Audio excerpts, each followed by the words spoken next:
안녕하세요, 로요드입니다. 오랜만에 촬영하니까 어떤가요? 코로나 사실 저희 여기 지역은 조금 그래도 잠잠한 편이거든요. 거의 청정 지역이라고 불리긴 하는데 아직은 뭐 전 세계적으로는 아직 난리니까. 근데 누가 이런 거 물어보시더라고요. 이게 나는 그냥 정상적으로 식당이나 뭐 병원이나 이렇게 영업을 하고 있었어요. 헬스장 운영하고 있었는데 그냥 모르던 사람도 아니고 자가격리 조치를 딱 받은 사람인데 누가 봐도 그냥 집에서 있어야 되는 사람인데 그냥 위반하고 막 돌아다녔어요. 우리 집에서 식당 와서 밥도 먹고 나중에 동선이 드러났어요. 그럼 그런 식당을 막 폐쇄하라고 이제 나라에서 하잖아요. 그런 경우에 내가 이 말하자면 슈퍼 전파자를 상대로 격리조치 위반자를 상대로 손해배상 청구 소송할 수 있느냐.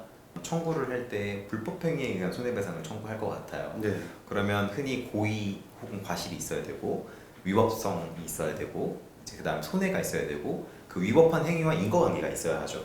근데 이제 저는 기준을 하나 생각을 해보았는데 최근에 코로나 3법이라고 해서 관련 법령이 일부 개정된 걸로 알고 있어요. 그래서 자가격리 조치를 받았는데 이걸 위반을 하게 되면 그 뭐 벌금이라던가 혹은 뭐 그 이상의 처벌도 있는 걸로 기억하긴 하는데요.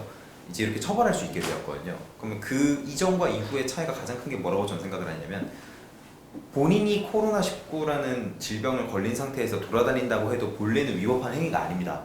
그런데 자가격리 조치를 받고 관련 법령 개정된 이후에 그거에 적용을 받게 되는 경우에는 위법한 행동이 될 수도 있다는 생각이 들었어요. 네. 그러면 이미 본인이 그 조치를 받아서 자가격리를 해야 되는 상태인데 이걸 위반을 하고 다른 타인의 영업장에 가는 행동 자체가 이미 위법한 행위이고 그렇다면 그곳에서 그로 인해 발생한 손해에 대해서도 청구를 할 수 있지 않겠느냐까지 일단 저는 생각을 해보았고요. 네. 다만 이제 현실적으로는 실제로 그렇다면 폐쇄하지 않았다면 얼마를 벌었을 거냐는 걸 증명하기 또 어려운 일이긴 해서 뭐 소송이 쉽지는 않다고 생각을 합니다만 잘 증명할 방법만 있다면 가능할 수도 있지 않을까? 이런 생각을 좀 해봤어요. 저는 좀 어려울 것 같다는 생각이 든 게 일단 그 사람이 자가격리조치 위반자가 가서 식당이 폐쇄된 게 아니고 나라나 지자체에서 폐쇄하라고 명령을 했기 때문에 식당이 폐쇄되는 거거든요.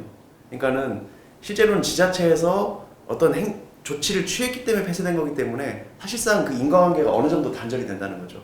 현재 감염병 예방법상 그러니까 일반적인 개인은 치료받을 권리, 진단받을 권리가 있고 국가나 지자체가 치료해줄 의무, 비용을 부담할 의무가 있고 방역해야 될 의무가 있거든요.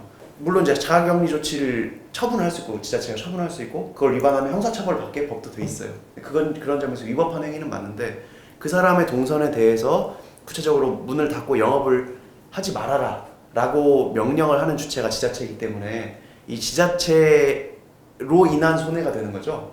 그러니까 물론 그 손해 결국은 그게 이 나쁜 사람의 행위 때문이긴 하지만 그러니까 제 생각에는 지자체가 명령을 하고 폐쇄 명령을 하고 그 사람에 대한 손실 보상과 그 이후에 방역에 대한 모든 비용을 지자체가 부담을 하고 대신에 지자체가 너 때문에 그거를 비용을 쓰게 됐다라고 해서 구상권 소송을 들어갈 수는 있겠죠. 그러니까 최 변호사 의견과 동의를 했는데 네. 듣다 보니까 변호사님이 뭐예요? 손해법상으로는 병원 등 의료기관에만 손실보상이 가능한 걸로 알고 이제 네. 일반적인 식당이나 이제 개인 사업자가 하고 있는 사업장 같은 경우는 손실보상이 어려운 걸로 알고 있어서요. 그래서 사실 폐쇄도 권고를 하잖아요. 그러니까 이런 병원 말고 일반적인 헬스장 같은 경우는 우리 전주시도 2주간 폐쇄 권고를 했는데 폐쇄를 하는지 말지는 그 주인 마음이잖아요. 그래서 그 주인이 폐쇄하기로 마음을 먹고 거기 권고를 따랐다고 해도 그게 너 위반자 때문에 발생한 손해다라고 딱 하기가 어렵지 않냐 약간 그런 생각이 들더라고요. 그러니까 손해 부분을 입증하기 좀 어려울 수 있다는 생각이 드는 게 코로나 때문에 이미 많은 손님들이 줄어든 상태인데 자가격리자가 왔다 가서 더 줄었다. 이걸 어떻게 입증할 건가? 그쵸. 폐쇄하지 않는 한 그 예. 부분도 또 문제가 될 것 같고요. 제주도가 자가격리 위반자에 대해서 뭐 1억 얼마가를 2명한테 청구를 했다고 하는데 이것도 마찬가지거든요. 결국은 지자체가 방역 비용이나 이런 거에 대해서 구상권을 청구하는 구조지 그 사람이 돌아다니는 그 개별 업체나 개인들이 지금 청구하는 소송은 아직까지 없었던 걸로 봐서는 좀 그런 게 현실적으로 문제가 있지 않나. 그리고 법무부가 지자체 이렇게 매뉴얼도 배포를 했대요. 구상권을 청구할 수 있는 어떤 요건이나 방법에 대한 매뉴얼도 지자체에 배포를 한 걸로 봐서는 이제 저는 그래서 현실적으로 개인이나 사기업 업체가 좀 하긴 어렵다는 의견이었고 이렇게 정리가 되면 방송이 너무 재미가 없으니까 다른 의견을 주세요.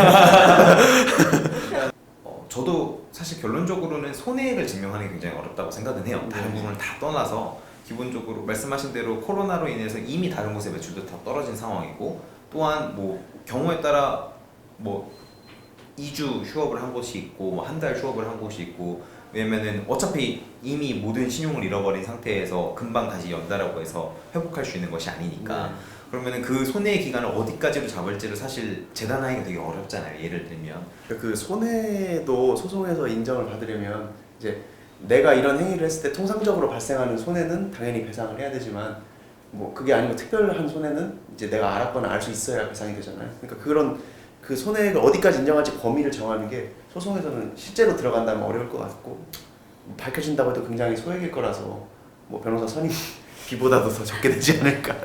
그래서 좀 어렵지 않나. 저는 그냥 많은 분들이 빨리 낫고 빨리 없어졌으면 좋겠고 예. 백신이 빨리 생겼으면 좋겠어요. 항상 천사 같은 마음을 가진 우리 변호사를 우리 사무실에서 잘 알아줘야 되는데 재수 씨는 그런 천사 같은 마음을 알고 있나요? 아니까 결혼하지 않나요? 알겠습니다.